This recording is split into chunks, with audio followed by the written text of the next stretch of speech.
Hi, welcome to SBR Videos. I'm Peter Loshak. We are previewing the main card of UFC 187, and we are talking right now with Nick Kalikas. His website is MMAoddsbreaker.com, and Nick Kalikas, of course, is a veteran MMA odds maker, consultant for numerous high-profile sports books, and joining us over the phone from Fightnomics.com, author of the book Fightnomics, is Reed Kuhn. All right, John Moraga and Joseph Benavidez. This is kind of a classic UFC fight that we see, and I'm going to start with you, Reed Kuhn, ask you how you analyze this fight statistically, because, Benavidez, huge favorite, minus 550 right now at 5 dimes, and, Moraga is good, top 10 level fighter, Benavidez, awesome, elite level fighter, but we have a huge line here, so when you analyze a fight like this, how do you approach it? Well, they have racked up plenty of data between them, so right. It's okay to line them up next to each other, and they have both had the same profile where they've only lost to the best.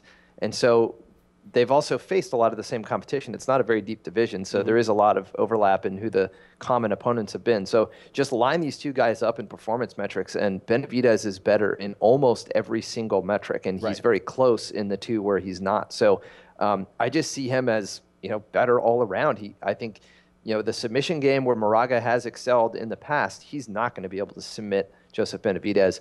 And in terms of striking, he's also going to be at a loss. I mean, Benavidez operates at a much higher pace. He controls the cage. He's got a southpaw advantage. I just think there's enough factors all lining up to support Benavidez as a sizable favorite here. Benavidez has the advantage in all areas. I agree. And the question is just minus 550. Is that too big of a line, or is that justified? I think it's justified because unlike with the heavyweights, there's a lot less one-punch knockout power.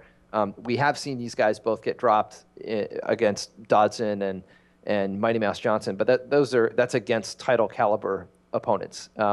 These guys going toe-to-toe, if anybody's going to get the finish, it's probably going to be Benavidez. His power rating is actually very good. It's well above the average for his division. So he does have good knockout power, and Moraga's chin rating is actually below average for the division. So that combination of factors means a knockout from Benavidez is a decent probability. But otherwise, round to round, Benavidez is also going to be winning on points. Okay, and then what do you think about the total? Because I was thinking even at minus 205, maybe the over 2.5 rounds. That is pretty solid juice, minus 205, but less than minus 550 for Benavidez. Do you think this one definitely goes the distance, or almost definitely? Well, most flyweight fights do go the distance, but it's not 2/3 of fights. It's according to this. So I would look for, relatively speaking, how much finishing potential is there to the average flyweight fight, and I actually think there's more finishing potential. Both guys tend to get a lot of submissions. It probably won't happen that way. I think if they go toe-to-toe, Benavidez he's more powerful than the average flyweight, and Moraga has a worse chin than the average flyweight. You put those two together, and if you're getting nearly plus 165 or maybe even plus 200 by the time this is said and done, I think there's value on the under. Awesome analysis. Reed Kuhn, Nick Kalikas, huge favorite line. Once again, it's scary to bet against Benavidez in any capacity, but, then again, is it scary to take a minus 550 line? How is the public betting this? Not much. Again, a little bit more parlay action. I opened at 5-1 for Benavidez. This is kind of an easy line. I mean, outside of Demetrius Johnson, a lot of people believe that Benavidez is really the uncrowned champion. He's right there. So there's Demetrius Johnson, then there's Joseph Benavidez right underneath him. So you could kind of consider him, when making a line, as almost a champion. I mean, that's how much respect this guy gets.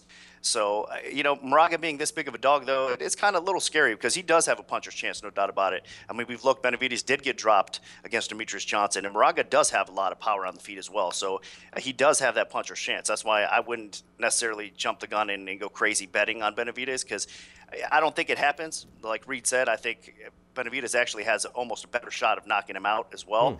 And he's the better, well-rounded fighter across the board. I mean, wrestling, every aspect of the game, Benavidez does have an advantage, I think. So he should clearly win this fight. But taking in consideration that Moraga does have some outstanding knockout power, and Benavidez recently did get clipped by Demetrius Johnson and put out, which was strange, I wouldn't be that confident in laying it, because these guys for flyweights both have tremendous amount of knockout power, no doubt about it. All right, so maybe the under 2.5 at plus 165 might actually be the best way to bet this one. What do you think, Nick? It possibly could, because like Reed said, I mean, according to most flyweights, they do hit the scorecards, but in this case, they have so much power, and you never know. I mean, they could get rocked on the feet, and then Benavidez gets around your neck, it's over. I mean, I don't care who you are, how good your sub defense is. he will finish you. And then at the same time, Moraga does have a decent submission game. I don't think he catches Benavidez though, but there's so many factors in here where they rock each other. They could jump on a quick sub and can finish that way too. So I think for a flyweight fight, this does have a lot of finishing potential. So you don't want to lay juice on the over.